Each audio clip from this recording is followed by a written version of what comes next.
কেন কেন কেন কেন কেন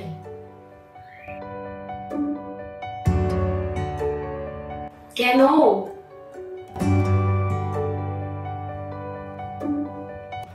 কেন কেন কেন কেন কেন কেন এই এতগুলো কেন নিয়ে আমি আজকে তোমাদের সামনে এসেছি। এক যুগ পর আমার আবার তোমাদের সঙ্গে দেখা, তোমাদের সঙ্গে কথোপকথন। Hello and welcome to destination Debolina. আমার জীবনের সব থেকে গুরুত্বপূর্ণ প্রশ্নটা নিয়ে আমি আজকে তোমাদের সামনে এসেছি, যেটার উত্তর আমি সেই 9 বছর বয়স থেকে খুঁজছি। জানো, আমার যখন 9 বছর বয়স তখন আমার পিতৃবিয়োগ হয় এবং তখন থেকে এই প্রশ্নগুলোর আমি ভুক্তভোগী। না না না না না না, আমি এই জেনারেল প্রশ্নগুলো নিয়ে জেনারেল কথাবার্তা বলতে, জ্ঞান দিতে আসিনি, তোমরা জানো। কিন্তু আমার জীবনের যে অভিজ্ঞতাগুলো সেগুলোই তোমাদের সঙ্গে ভাগ করে নি, আমার অনুভূতিগুলো তোমাদের সঙ্গে ভাগ করে নি, এবং তোমরা যেভাবে আদান প্রদান করো আমার সঙ্গে, তাতে আমি আজীবন উপকৃত হয়েছি, আজও উপকৃত হব। এবং তোমরা যদি এতটুকু উপকৃত হতে পারো তাহলে আমি নিজেকে ধন্য মনে করবো। কিন্তু তোমাদের হয়তো অনেকের মনে হচ্ছে যে এগুলো তো আজকের দিনে অপ্রাসঙ্গিক, যুগের সঙ্গে আমূল পরিবর্তন হয়েছে, এসব কিছুই আর আজকের দিনে হয় না, অনেক কিছুই বদলে গেছে, তাতে কোনো সন্দেহ নেই। কিন্তু মহিলা মহলের একেবারে অন্দর মহলে কখনো উঁকি দিয়ে দেখেছো? আজকেও 2024-এ যদি দেখে থাকো তাহলে বুঝতে পারবে অনেক কিছু যেমন বদলেছে, আবার কিছুই বদলায়নি। মানে এতক্ষণে তো তোমরা বুঝতে পেরেছো আমি কি নিয়ে কথা বলছি। বিধবাদের নিয়ে কথা বলছি। বিধবার আরেক নাম যন্ত্রণা। ছিল তো, সতীদাহ প্রথা ছিল তো, জ্যান্ত বউটাকে পুড়িয়ে মেরে ফেলা হতো বরের চিতার সঙ্গে। কি ভয়ঙ্কর না? ছোট্ট ছোট্ট মেয়েদের বুড়ো বরের সঙ্গে বিয়ে হতো, বিয়ের কিছুদিন পরেই বর মরে যেত, তারপর তাদেরকে তারা ভয় পেত, তখন মাথায় বাড়ি মেরে অজ্ঞান করে আফিং খাইয়ে মেরে ফেলা হতো, বউও তো মারা যেত। কই, স্বামীদাহ প্রথা তো ছিল না। কেন বলতো? নিশ্চিতভাবে কিছু মহানুভব মানুষ ছিলেন সেই সময়, ভাগ্যিস ছিলেন, যেমন রাজা রামমোহন রায় 1812 সালে সতীদাহ বিরোধী আন্দোলন শুরু করেন। একথা ঠিক, এবং এই কথাও আমাদের ভুললে চলবে না যে 1829 সালে ব্রিটিশ ভারতের প্রথম গভর্নর জেনারেল লর্ড উইলিয়াম বেন্টিংস সতীদাহ নামে প্রাচীন হিন্দু প্রথা আইন করে নিষিদ্ধ করেন। এবং ওই আইনে ছিল যে কোনো বিধবাকে যদি জবরদস্তি সতীদাহ প্রথা মেনে নেওয়ার জন্য উস্কানিও দেওয়া হয় বা কোনোভাবে তাকে জোর করা হয়, তাহলে পরে যে মানুষটি সেটি করছে যদি তার সম্পর্কে খবর পাওয়া যায় তাহলে তাকে পরোক্ষভাবে হত্যার দায় সাব্যস্ত করা হবে।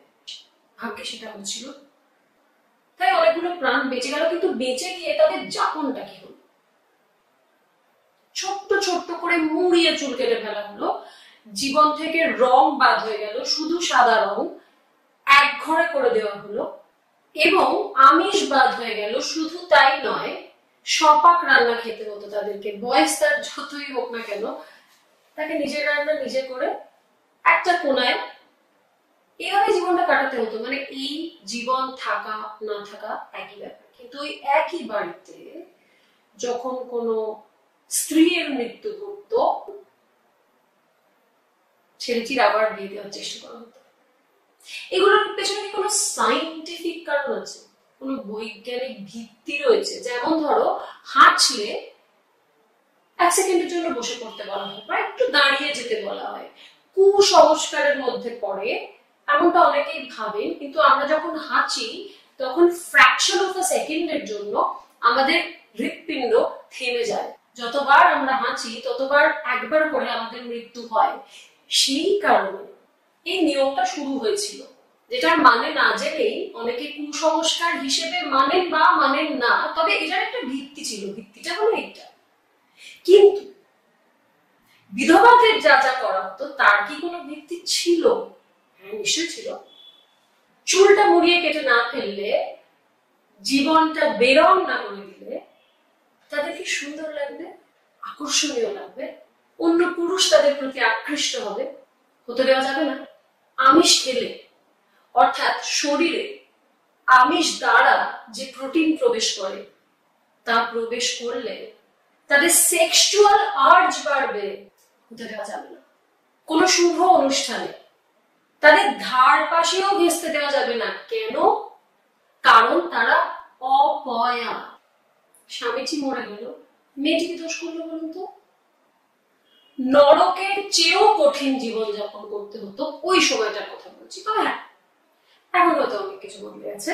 এখন আর সাদা শাড়ি পরতে হবে এমন নিয়মটা হয়তো নেই।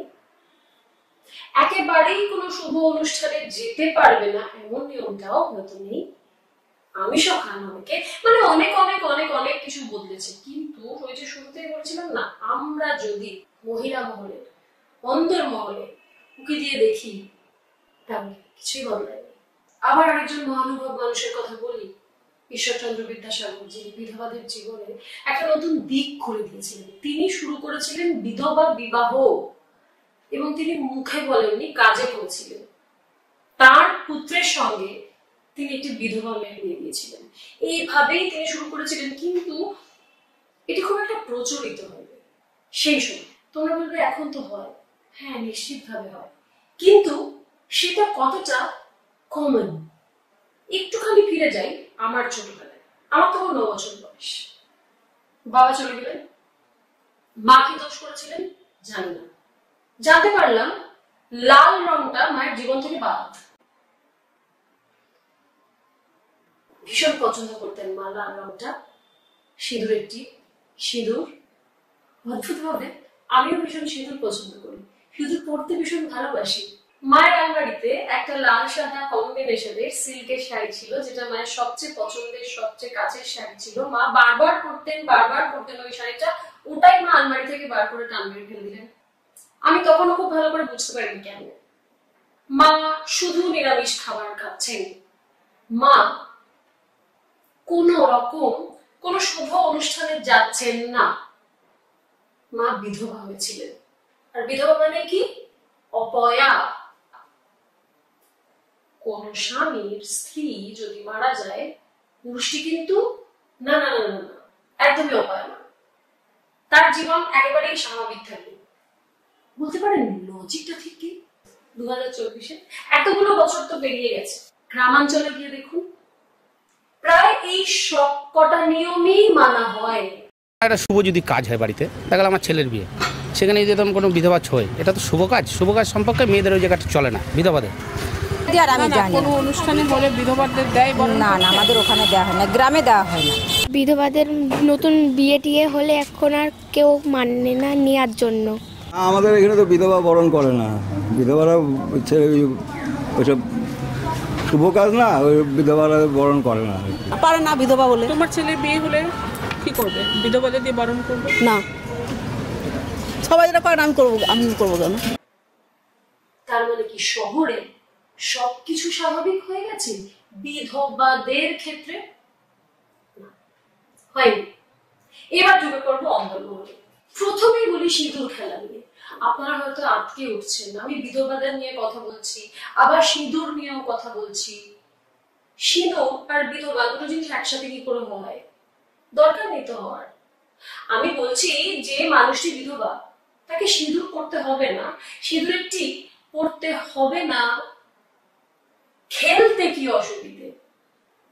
একটি খুব অল্প বয়সী মেয়ের জীবনে যদি এমন ঘটনা ঘটে, তার যদি দুর্গাপুজোর শেষ দিনে গিয়ে মনে হয় যে আমি একটু এত বছর ধরে পাড়ার যেসব বান্ধবীদের সঙ্গে সিঁদুর খেলা খেলে এসেছি, আমি একটু সিঁদুর খেলে গিয়ে আমি একটু তাদের দিই সিঁদুর, কি অসুবিধে বলুন তো?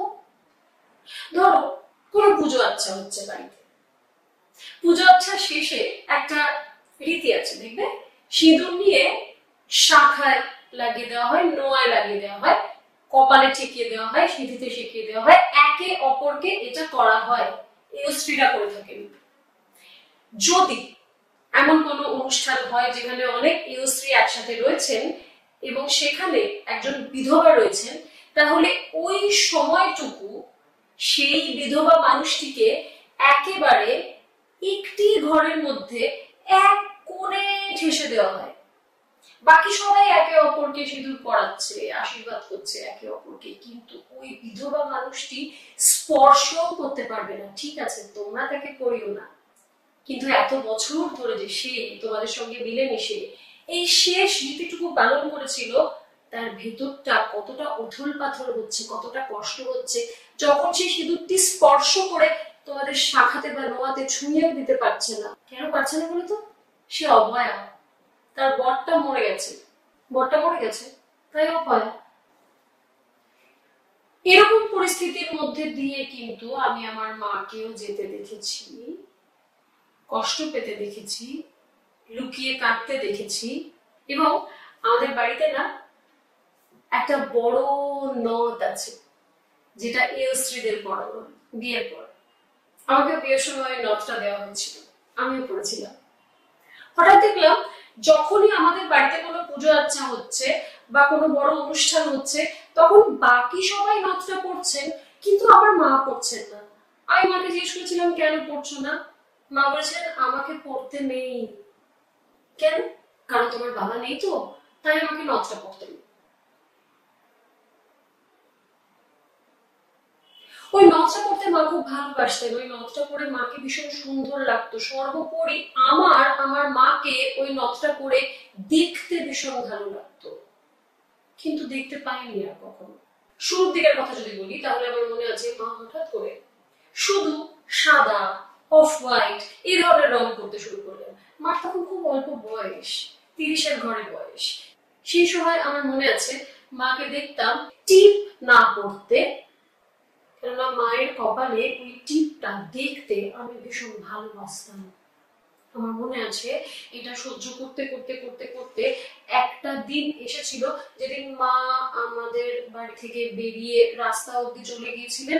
আমি মাকে বারান্দা দিয়ে বলেছিলাম, মা একটু দাঁড়াও বলে মায়ের পুরনো টিপটা ড্রেসিং টেবিলের আয়নার গায়ে লাগানো ছিল। আমি একটা টুল নিয়ে তারপর উঠে ড্রেসিং টেবিল থেকে টিপটা খুলে নিয়ে ছুটে রাস্তায় বেরিয়ে গিয়ে মায়ের কপালে পড়ে দিয়ে চলে এসেছিলাম। তারপর থেকে আমি আর মাকে টিপটা খুলতে দিই। মা নিরামিষ খাচ্ছিলেন। একদিন আমি মাকে বললাম যে তুমি যদি নিরামিষ খাও, আমিষ খাওয়া শুরু না করো, তাহলে আমিও আমিষ খাওয়া ছেড়ে দেবো, শুধু নিরামিষই খাবো। ব্ল্যাকমেল করলাম মাকে। তখন আমার 9 বছর বয়স। এই ব্ল্যাকমেলটা কাজে দিল, মা আবার একটু একটু করে আমিষ খাওয়া শুরু করলেন। এখন আমি গত 6 বছর যাবৎ স্বেচ্ছায় নিরামিষ আসি, সেটা আলাদা কথা, কিন্তু মা তো স্বেচ্ছায় নিরামিষ খাওয়া শুরু করেনি। আমার মা খুব ভালো পেইন্টার, তাই কোন রকম বিয়ের অনুষ্ঠান হলেই মাকে বলা হতো কনে সাজাতে। হঠাৎ সেটা বন্ধ হয়ে গেল। শুধু তাই নয়, এরকম ধরনের কোন অনুষ্ঠানে মানে কোণে সাজানো হচ্ছে, সেই সময় মা সামনে থাকতে পারবেন না। আইবুড়ো ভাতের সময় মা নিজে হাতে খাওয়াতে পারবেন না। কোণে বরণ, বর বরণ কোনটাই করতে পারবেন না। সব বিধবাদের কথা বলছি। বাসি বিয়ের দিন কড়ি খেলা ইত্যাদি প্রভৃতি যে অনুষ্ঠানগুলি হয়, কোনো কিছুতেই অংশগ্রহণ করতে পারবেন না। গায়ে হলুদের সময় শুধুমাত্র স্ত্রীরা মিলে যে অনুষ্ঠানটি করেন, সেগুলিতে বিধবা হলে অংশগ্রহণ করতে পারবে না। তার কারণ হচ্ছে তুমি অভয়া। এক্সেপশনস নিয়ে আমি কথা বলছি না, এক্সেপশন প্রুভস দ্য রুল। বর মরলে সেই বউয়েরা বিয়ের কোনো অনুষ্ঠানে অংশগ্রহণ করলে, আমি বলছি কোনো সায়েন্টিফিক কোনো বৈজ্ঞানিক কারণ কেউ দেখাতে পারো আমাকে যে কেন বারণ? কেন সে অপয়া? কেন সে অংশগ্রহণ করলে অমঙ্গল হবে? আমি জানতে চাই তোমাদের কাছে। অনেক খুঁজেছি, অনেক পড়াশোনা করেছি, উত্তর খুঁজে পাইনি, প্রশ্ন নিয়ে এসেছি তোমাদের কাছে, উত্তর এখনো খুঁজছি। আমি কিন্তু আমার মায়ের কপালে টিপটা পরিয়ে দিয়েছিলাম, তবে হ্যাঁ, সিঁদুরটা এখনো স্পর্শ করাতে পারিনি। আমি আমার মাকে রঙিন শাড়ি পরানো শুরু করেছিলাম, তবে হ্যাঁ, লাল শাড়িটা এখনো পরাতে পারিনি। তোর বর মনে গেছে, তুই এই শুভ বিবাহ সংক্রান্ত অনুষ্ঠানের কাছাকাছি থাকিস না, যা একটু দূরে থাক, চোখের দৃষ্টিতে বোঝা যায়। সেটাকে পাত্তা না দিয়ে কিভাবে নিজের খুশিতে থাকা যায় সেটা মাকে শেখাতে পারলাম, কিন্তু মাকে আর কোনোদিন কোনো কোনেকে সাজাতে দেখলাম না, কেননা তিনি অপয়া। যখন স্ত্রী মারা যায়, পুরুষরা কেন অপয়া হন না? সব থেকে বড় প্রশ্ন। আমার আজকের বক্তব্যটা কি এটা নিয়ে যে পুরুষদের ওপর কোনো নিয়ম লাগু করা কেন হয় না? না না, একদম না। আমার প্রশ্নটা হচ্ছে, বিধবা নামটা দিয়ে দেওয়া হয় যেসব বস্তুদেরকে, তাদেরকে যে বস্তু হিসেবে ট্রিট করা হয়, সেটা কেন হয়? যদি কেউ স্বেচ্ছায় এই নিয়মগুলো পালন করতে চায়, না, সেক্ষেত্রে আমার কিছু বলার নেই। কিন্তু একটা মানুষ তার স্বামীকে হারাচ্ছে, সেটাই কি যথেষ্ট শোক নয় যে তার উপর এত কিছু চাপিয়ে দিতে হবে? অমানবিক নয় বিষয়টা? যখন আমি ছোট এবং এই তফাৎগুলো দেখতাম মায়ের ক্ষেত্রে হচ্ছে, আমার তখন মনে হতো আমার মা যেন এক অন্য মা। বাবা চলে যাওয়ার আগে একজন ছিলেন, বাবা চলে যাওয়ার পরে আরেকজন হয়ে গেলেন। এক্সেপশনস এর কথা বলছি না, এক্সেপশন নিয়ে একটা গল্প আছে, সেটাতে আমি আসবো। আমার মাকে বললাম একটা কবিতা লিখবে আমার অনুভূতি নিয়ে, মা লিখলেন। সেটা আমি আজ তোমাদের শোনাবো। তবে এটা আমার একার নয়, আমার মতো অনেক অনেক বালিকা রয়েছে, বালক রয়েছে, যাদের এই প্রশ্নটা নিজের মাকে নিয়ে। আমার হঠাৎ মনে হলো আমার মা যেন আলাদা মা। মেয়েটা তখনও বালিকা হয়নি, ছেলে মানুষ আলো। হঠাৎ বাবা মারা গেল। মার সিঁথির লাল সাদা হলো, ফ্যাকাশে হলো শাড়িগুলো, লাল টিপ নাকি চলবে না, শুধুই কালো। মায়ের কি দোষ? কেন সব বদলে গেল?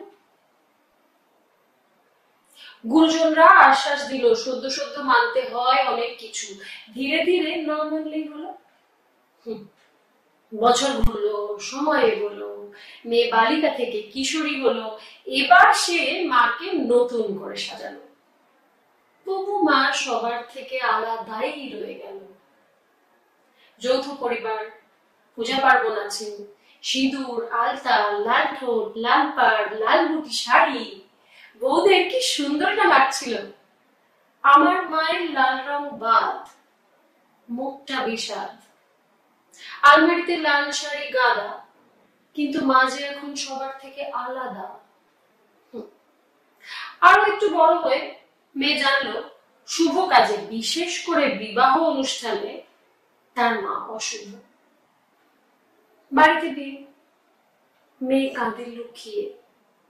আইবুড়ো ভাত, গায়ে হলুদ, বিবাহ উপাচার, কোলে সাজানো, বাসি বিয়ের আচার মিষ্ট, বউ ভাত, জ্যেষ্ঠ কনিষ্ঠ সকলে আনন্দে মাতলো, মা আড়ালে থাকলো। তাহলে অমঙ্গল হবে বর কনের, সেটা কি ভালো? সবারই একই মত, গুরুজনেরা, দাদু দিদা। এখন যে মা আলাদা। বিয়ে মিটলো, এবার সত্যনারায়ণ পুজো।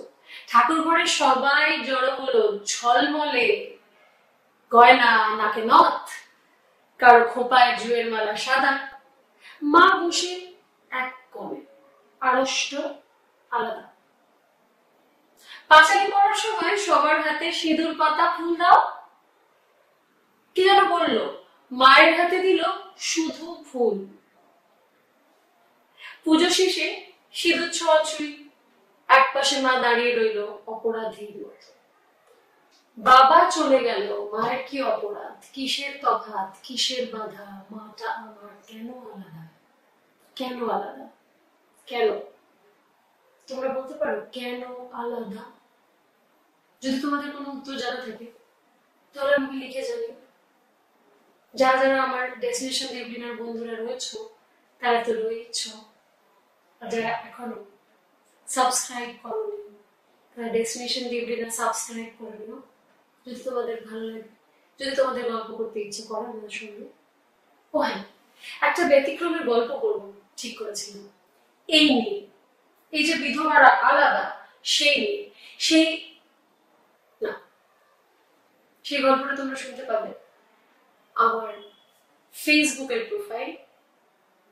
হ্যাঁ, এটাতে সাবস্ক্রাইব করো, সেখানে তোমাদের সঙ্গে দেখা হবে। এই নিয়ে একটা ব্যতিক্রমী গল্প তোমাদের বলবো, যেটা আসলে ব্যতিক্রম হওয়ার কথা নয়, স্বাভাবিক হওয়ার কথা।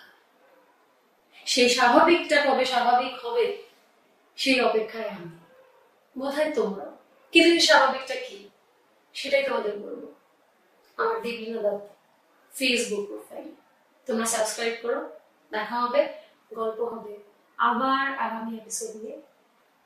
আবার ডেস্টিনেশন দেবলিনার আগামী পর্ব নিয়ে হাজির হবো তোমাদের সামনে খুব শিগগির। অনেকদিন পর তোমাদের সঙ্গে গল্প করে মনটা অনেকটা হালকা হলো। যে প্রশ্নটা নিয়ে আজকে হাজির হয়েছিলাম তার উত্তরটা দিও, কিন্তু দেখা হবে খুব শিগগির।